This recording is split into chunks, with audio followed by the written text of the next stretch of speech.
Hello friends, তো তোমরা সকলে কেমন আছো? আশা করি খুব ভালো আছো। আমিও খুব ভালো আছি। তো আজকে আর একটা নতুন থালার অর্ডার নিয়ে তোমাদের কাছে আমি চলে এলাম।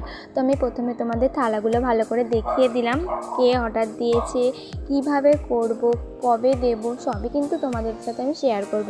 তো প্রথমে আমি থালাগুলোর 5 থেকে 10 মিনিট জলে ভিজিয়ে রেখেছিলাম খুব ভালো করে।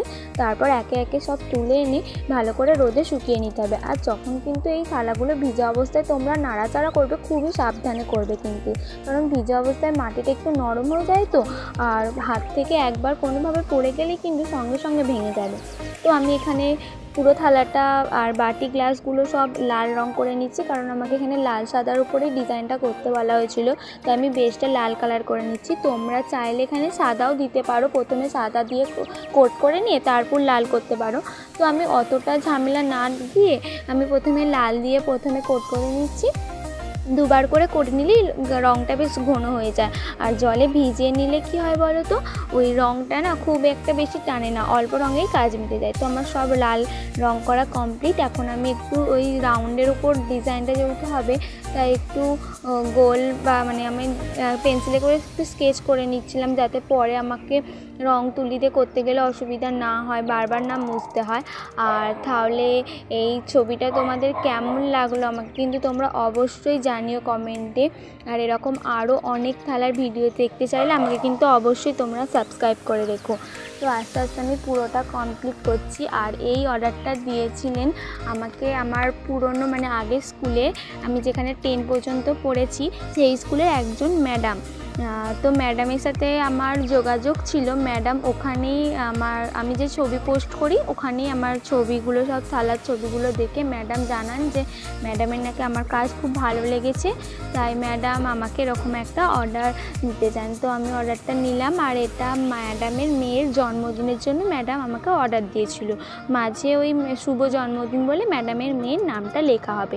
তোমরা ওই ফাইনাল ভিডিওই দেখতে পেয়ে যাবে, সবটা ছবিতে সবটা দেখতে পেয়ে যাবে। এভাবে একে একে সবটা শেষ করে নিচ্ছি। আমি যখন ম্যাডামকে অর্ডারটা ম্যাডামের হাতে দেবো, তোমাদের সাথে অবশ্যই মুহূর্তটা শেয়ার করবো। আগের স্কুলে গিয়ে আমি অনেক দিন পর যাব ভেবেছি।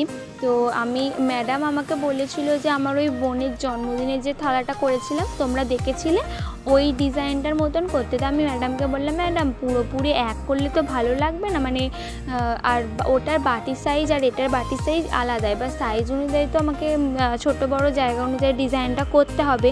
তাই জন্য আমি ম্যাডামকে বললাম, ম্যাডাম আমি কি কিছু কিছু জায়গায় চেঞ্জ করতে পারি ডিজাইনটা? ম্যাডাম বললেন, হ্যাঁ হ্যাঁ, তোমার যেমন ভালো লাগে তুমি সেরকমই করো, যেন সুন্দর হয়। তো আমি যেটুকু পারলাম নিজের মতন করে সুন্দর করার চেষ্টা করলাম। তোমরা কিন্তু দেখে জানিও যে তোমাদের কেমন লাগলো এই ডিজাইনটা। আর প্রত্যেকবার একই ডিজাইন করতে খুব একটা ভালো লাগে না, তাই কিছু কিছু যদি নতুন অ্যাড না করি যেন চোখে লাগে না ঠিক।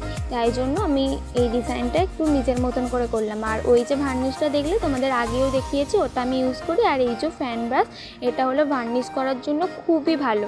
আমি কাপে অল্প একটু জল আর তার সঙ্গে ভার্নিশ মিশিয়ে নিচ্ছি। তো এবার আমি খুব ভালো করে ভার্নিশটা করে নেব সব কটা জায়গায়। খুবই ভালো করে করতে হবে। প্রথমে কিছু কিছু জায়গায় সাদা হয়ে গেলেও কিন্তু পরে ভার্নিশটা শুকিয়ে গেলে একদমই ঠিক হয়ে যাবে। আমি তোমাদের দেখাচ্ছি, দেখো যে ভার্নিশটা করার সময় দেখো কিছু কিছু জায়গায় সাদা সাদা লাগছে, যেন মনে হচ্ছে কালারটা উঠে আসছে। না, ওটা একদমই না, কালারটা না, ওটা ভার্নিশটাই ওরকম লাগছে। শুকিয়ে গেলে কিন্তু একদমই আলাদা হয়ে যাবে আর খুব সুন্দর একটা গ্লেজ দেবে থালাগুলোর মধ্যে।